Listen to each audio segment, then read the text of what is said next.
Olá a todos, Comando Omega aqui. Hoje irei analisar o capítulo 26 de Boruto True Blue Vortex.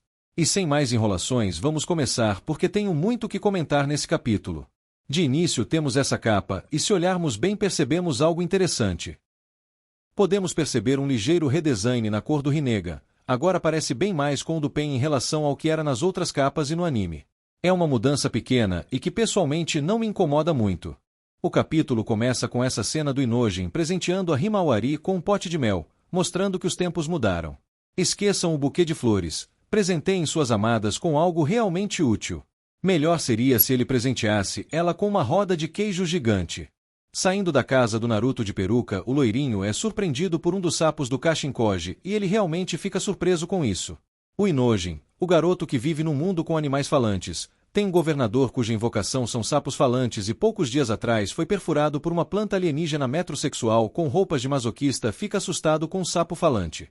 Quanto mais eu repito, mais absurdo fica. O sapinho pergunta se ele gosta da Himawari e o Inojin responde que não para não ser chamado de Jack, mesmo que a expressão dele diga exatamente o oposto.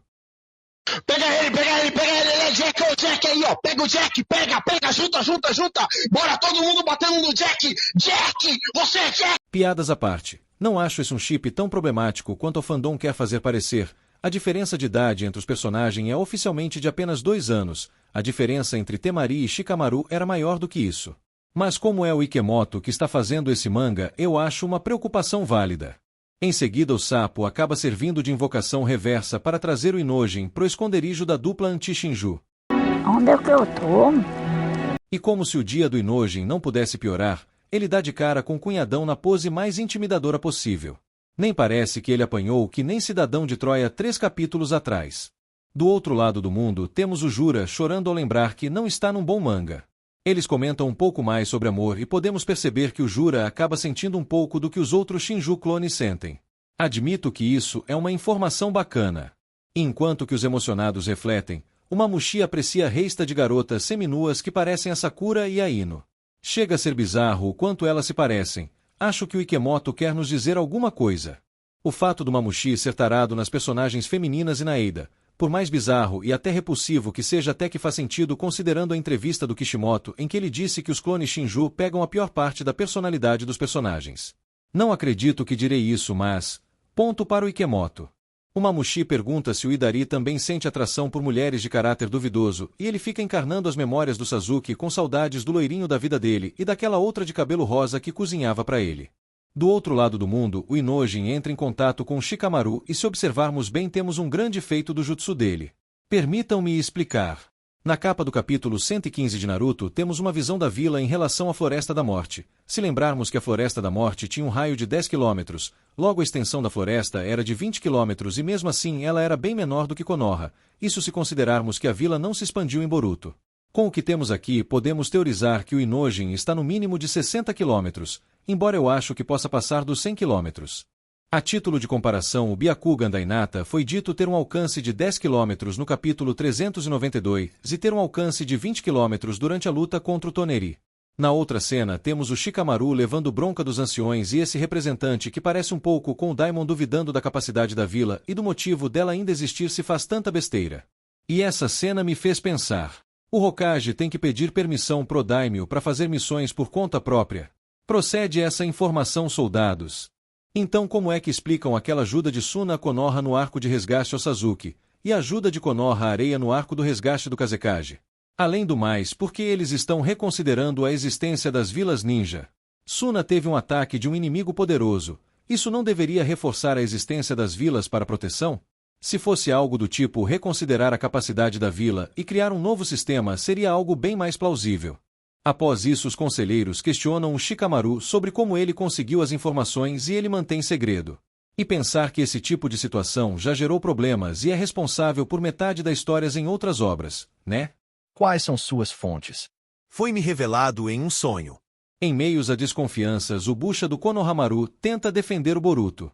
Eu só acho engraçado como Kashinkoji está constantemente tentando ferrar o Konohamaru, primeiro quase matando ele numa luta, depois deixando ele para morrer para Matsuri e agora deixando ele desafiar as autoridades e ser preso. O que o clone do Jiraiya tem contra esse homem? E podemos ver nessa página que o Homura virou um daqueles velhos que xingam todo mundo à toa. No final, o Konohamaru bucha até nos argumentos e acaba sendo preso por discutir com os boomers.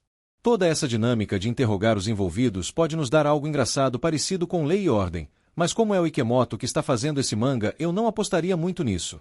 Após essa treta, o Burito tenta dar uma de coach motivacional para Inojin treinar e investir em Bitcoin.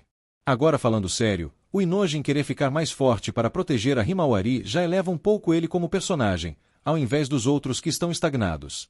Potencialmente poderíamos ter esse personagem explorando o máximo potencial de um Yamanaka com isso, mas as chances de acabar em pizza são grandes. Olhe só, o Ikemoto até deu uma brecha para os roteiristas do anime colocarem seus enchimentos quando estrear.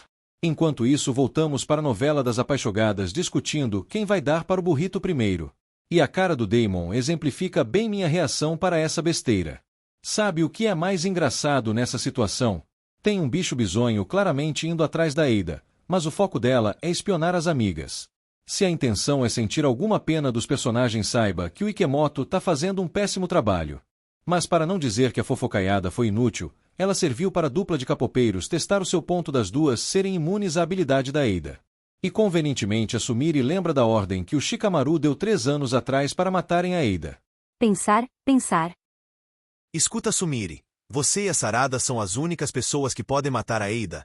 Esses dois são perigosos demais para ficarem na vila. Essa é a sua chance, mata agora. Ah, acho que entendi. Ele quer que a gente aproveite que não somos afetadas para matar a Eida. E como se não bastasse a Capitão Óbvio, Eida também começa a raciocinar e vê como as duas estão apaixonadas por outra pessoa na frente dela.